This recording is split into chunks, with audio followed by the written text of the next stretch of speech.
السلام علیکم ورحمۃ اللہ تعالی وبرکاتہ۔ حضرت ایک شخص نے سوال کیا کہ پانچ وقت کی نمازوں میں فرض نماز کے بعد کون سی تسبیح پڑھی جاتی ہے؟ وعلیکم السلام ورحمۃ اللہ تعالی وبرکاتہ۔ جی آپ نے جو سوال کیا کہ نماز پنج گانا میں کوئی ایسا وظیفہ بتائیے جو بہتر وظیفہ ہو اور ہر وقت کی نماز میں پڑھی جائے، یا ہر وقت کے لیے الگ الگ تسبیح پڑھیں یا پھر ایک ہی تسبیح کو پڑھا جائے۔ دیکھیے تسبیحات تو بہت زیادہ کثرت سے ہیں، کیونکہ آپ جتنا زیادہ ذکر کریں گے اتنا زیادہ بہتر ہے، لیکن کچھ تسبیحوں کو ہمارے مفسرین کرام اور سرکار دو عالم نے کچھ چیزیں بتائی ہیں، اگر ان چیزوں پر عمل کیا جائے انشاءاللہ ہماری مرادیں پوری ہوں گی۔ دیکھیں ایک چیز آتا ہے، آپ مسجد میں جاتے ہوں گے تو دیکھتے ہوں گے تو یوں پڑھتے ہوئے دیکھتے ہوں گے، اور کسی کو آپ سینے پر ہاتھ رکھ کر پڑھتے ہوئے دیکھتے ہوں گے کہ کوئی سینے پر ہاتھ رکھ کر پڑھ رہا ہے، اور کسی کو فرض نماز کے بعد پھر آپ کسی کو انگلیوں میں یہ گنتے ہوئے دیکھتے ہوں گے۔ اب کسی کو آپ اپنی آنکھوں میں انگلیاں رکھ لیتے ہیں اور اس کے بعد پھر کچھ پڑھتے ہیں، کوئی شخص اپنے ہاتھوں میں کچھ پڑھ کے پھونکتا ہے اور پورے بدن پہ ہاتھ پھیر لیتے ہیں۔ اگر نہیں جانتا ہے تو سوچتے ہیں کہ پیشانی میں رکھ کے ہاتھ رکھ کے انہوں نے کیا پڑھا ہوگا، یا سینے پہ جو ہاتھ رکھ کر پڑھا انہوں نے کیا پڑھا، یا پھر آنکھوں میں جو ہاتھ رکھی انہوں نے پھر کیا پڑھا ہوگا، یا پھر جو ہے انہوں نے ہاتھ میں کیا پڑھ کر پھونکا اور پورے بدن میں پھیر دیا۔ تو دیکھ پانچ وقت کے بارے میں آپ نے پوچھا ہے، آپ کو میں پانچ وقت کے وظیفے میں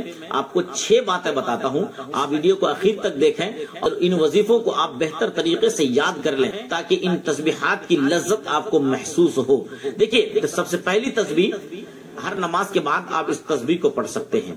اس تسبیح کے بارے میں حضرت ابو ہریرہ رضی اللہ تعالی عنہ ارشاد فرماتے ہیں کہ حضور صلی اللہ علیہ وسلم نے ارشاد فرمایا کہ جس شخص نے نماز کے بعد 33 مرتبہ سبحان اللہ اور 33 مرتبہ الحمدللہ اور 33 مرتبہ اللہ اکبر پڑھا، اور اس کے بعد ایک مرتبہ یہ پڑھا لا الہ الا اللہ وحدہ لا شریک لہ لہ الملک ولہ الحمد وہو علی کل شیء قدیر، 33 مرتبہ سبحان اللہ، 33 مرتبہ الحمدللہ اور 33 مرتبہ اللہ اکبر، 3 کر کے آپ اگر 3 مرتبہ پڑھیں گے تو آپ کا 99 مرتبہ ہوگا۔ پورا کرنے کے لیے ایک اور تسبیح چاہیے، سرکار فرماتے ہیں کہ 100 پورا کرنے کے لیے تم لا الہ الا اللہ وحدہ لا شریک لہ لہ الملک ولہ الحمد وہو علی کل شیء قدیر۔ حضرت ابو ہریرہ فرماتے ہیں کہ سرکار نے فرمایا کہ جو یہ تسبیح پڑھتا ہے تو اس کے گناہ معاف کر دیے جاتے ہیں، اگرچہ اس کے گناہ سمندر کے جھاگ کے برابر ہو، اور اسی کو تسبیح فاطمی بھی کہا جاتا ہے۔ آپ نے 33 مرتبہ سبحان اللہ پڑھ لیا، 33 مرتبہ الحمدللہ پڑھ لیا اور 33 مرتبہ اللہ اکبر پڑھا۔ اب یہ تسبیح جو آخری تسبیح ہم نے بتائی لا الہ الا اللہ وحدہ لا شریک لہ لہ الملک ولہ الحمد وہو علی کل شیء قدیر، اگر یہ تسبیح آپ کو یاد نہیں ہے تو پھر آپ آخر میں جو 33 مرتبہ جو اللہ اکبر پڑھا ہے آپ نے،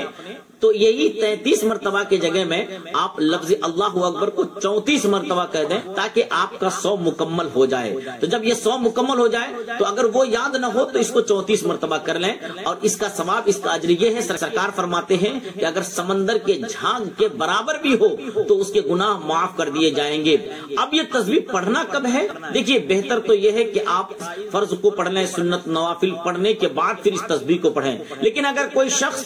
فرض نماز کے بعد پڑھنا چاہتا ہے تو بالکل پڑھ سکتے۔ اس لیے تسبیح فاطمی کے لیے کوئی وقت مقرر نہیں ہے، سب سے بہتر تسبیح ہے کیونکہ اس میں اللہ کا نام بھی ہے اور اس کے بارے میں بہت زیادہ فضیلتیں آئی ہیں۔ اب کوئی شخص سر پر ہاتھ رکھ کر یوں پڑھتے ہیں، بغل میں جو شخص رہتے ہیں وہ سوچتے ہیں کہ وہ کیا پڑھتے ہیں۔ دیکھیں جو شخص فرض نماز کے بعد ہاتھ کو اپنی پیشانی میں رکھ کر پڑھتے ہیں وہ یا قویو یا قویو یا قویو، اس مبارک جملے کو وہ دہراتے ہیں۔ اس مبارک جملے کو کتنے بار پڑھنا ہے؟ اس مبارک جملے کو سر پر ہاتھ رکھ کر یا قویو 11 مرتبہ پڑھیں۔ اس کی فضیلت یہ ہے کہ جو شخص سر پر ہاتھ رکھ کر ہر فرض فرض نماز کے بعد یا کبھی 11 مرتبہ اس کے یادداشت میں کبھی کمی نہیں آتی، کبھی اس کا ذہن کمزور نہیں ہوتا ہے۔ اور جو شخص فرض نماز کے بعد جو انگلیوں میں گنتے ہیں وہ کچھ اور نہیں پڑھتے، جو پہلے بتایا ہے کہ وہ تسبیح فاطمی جو 33 مرتبہ سبحان اللہ، 33 مرتبہ الحمدللہ اور 34 مرتبہ اللہ اکبر انگلیوں میں فرض نماز کے بعد پڑھتے ہیں، وہ یہی پڑھتے ہیں۔ فضیلت یہ ہے کہ جو شخص تسبیح فاطمی کو پڑھے گا اس کی تھکاوٹ دور ہو جائیں گی۔ جو شخص سینے پہ ہاتھ رکھ کر دل پہ ہاتھ رکھتے ہیں اور دل پہ ہاتھ رکھنے کے بعد کچھ دیر تک فرض نماز کے بعد کچھ دیر تک وہ پڑھتے ہیں، اب سوچنے والا یہ سوچتا ہے کہ وہ دل پہ ہاتھ رکھ کے کیا پڑھتا ہے، میں تو دوسرا پڑھتا ہوں، یہ کیا دوسرا پڑھتا ہوں۔ قرآن کی ایک آیت مبارکہ کی تلاوت کرتا ہے، جو وہ آیت یہ ہے الا بذکر اللہ